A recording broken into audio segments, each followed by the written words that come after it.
pa kana tup jing lei ki pa na chun le zon zong ai đây hen pe ki mai tu pi dinga kana ko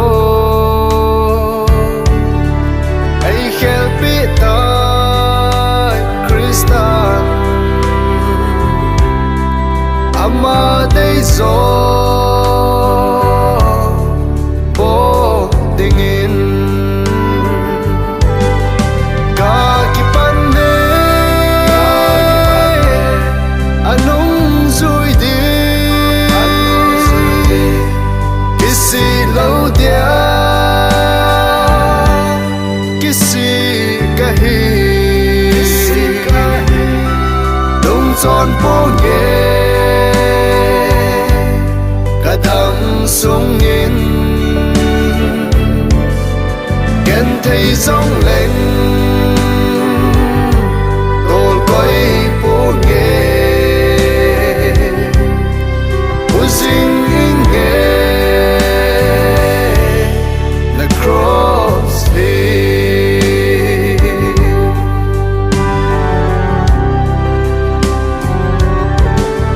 muôn tin gam tin kana cho nên illa mulau chun le zo ten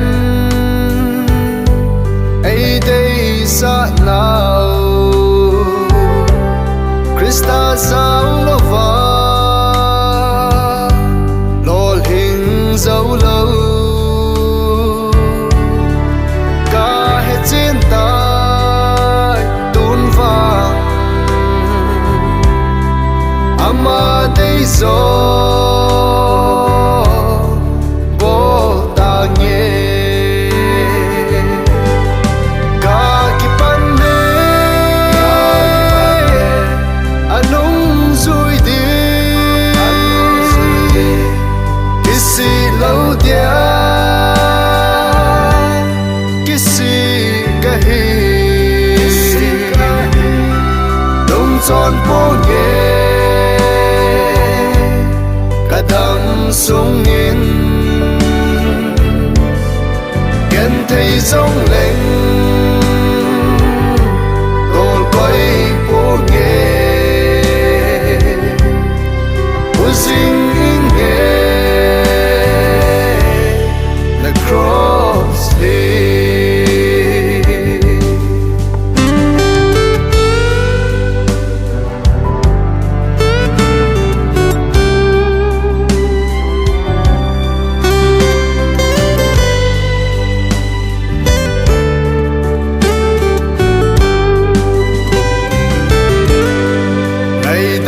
ka thu me ka chun le zo nei dei sa nau sarkar na to o ta pu nge bakai kau na o kan za